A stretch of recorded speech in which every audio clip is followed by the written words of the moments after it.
could have written on any topic. You've written on many. Why did you decide that it was worthwhile to look at this really long book that no one has really ever read and tell people what it's all about?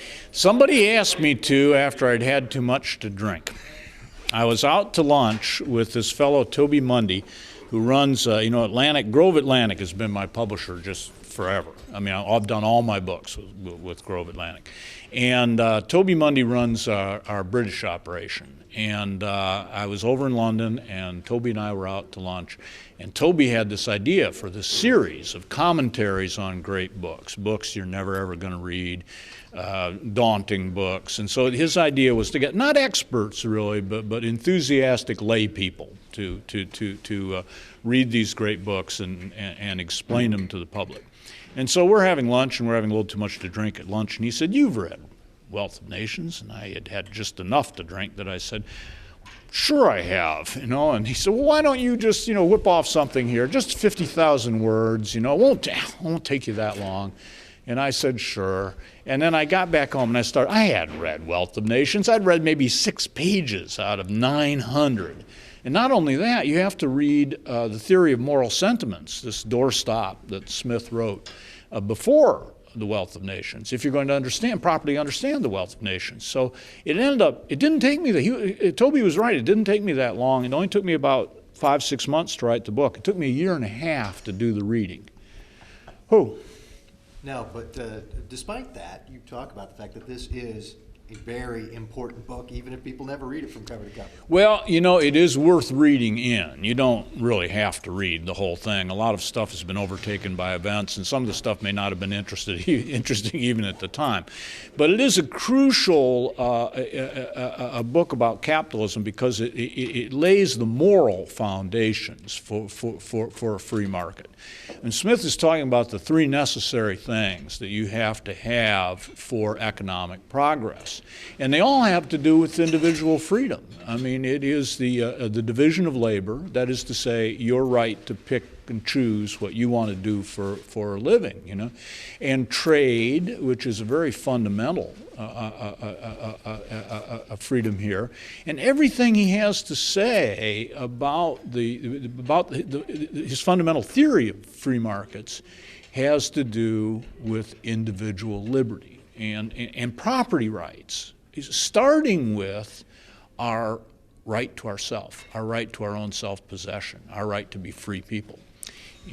One of the things that you write is Smith began by asking 2 very large questions: how is wealth produced and how is it distributed? Over the course of 250-some pages, the answer is division of labor and mind your own business. Yes, exactly. That is what he comes down to. And there's a lot of stuff. You have to realize the poor guy is inventing the science of economics. There's a lot of stuff. And he has no reliable statistics. So every time he comes up with a number when he's trying to prove a point, he's trying to prove the point, for instance, that gold does not have a set value, that it varies in value like any other commodity. But he doesn't have 200 years of the records of the price of gold from some reliable source to go on. So he has to go all over Europe and pricing things in precious metals, give us each of the statistics and vet that statistic and show us how that statistic is comparable to the next statistic he gives us. And so it's a huge job, and it's a huge bore to read, but it was a necessary accomplishment because it's the beginning of real quantifiable analysis of economics. If anyone knows anything about this book, it's probably Invisible Hand, but you also mentioned that is not a huge piece of this book. Really, Invisible Hand is mentioned only 3 times in all of Smith's writing, and once in a dismissive way, where he's talking about people's instinctive understanding of physics, and he said even the most primitive people don't believe that the hand of Jupiter is necessary, to make water wet or fire hot and so on. And really the most important reference to the invisible hand is in the Theory of Moral Sentiments, where what he's talking about by invisible hand, he means unintended consequences. He doesn't mean that if you just let capitalism do anything it wants, that everybody will get rich and everything will be hunky-dory, which is the way the phrase is usually used. Smith was a rather conservative, prescriptive person about economics. He believed firmly in free market and in market freedoms, very firmly in those freedoms, but he also believed in rule of law, and he held rule of law to be absolutely the highest good of human governance. He said better basically, he was saying, to be ruled by mediocre law, than for there to be chaos. Better for the law to be imperfect than to live in a world where, the mighty take what they want. Would Americans be surprised about what he thought of the colonists in his time? He wrote this in... He didn't like America. He didn't have much use for the American colonists. He felt basically that we had taken all the benefit from being British subjects, that is to say, basically defense against the French and the French and Indian War, and for which we'd paid nothing. And then now we were upset that Britain wanted to tax us. He felt that Britain had every right to tax us.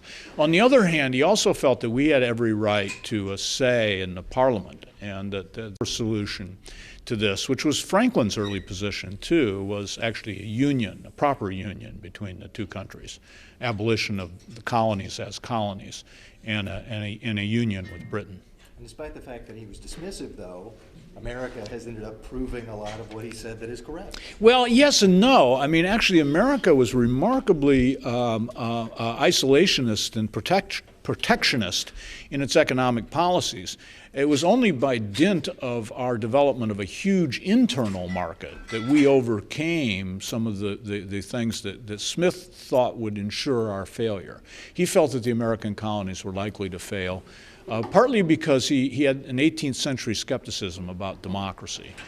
Their only model really was Athens and a few small principalities and some Swiss cantons, and some few small democracies in Italy and the Swiss cantons.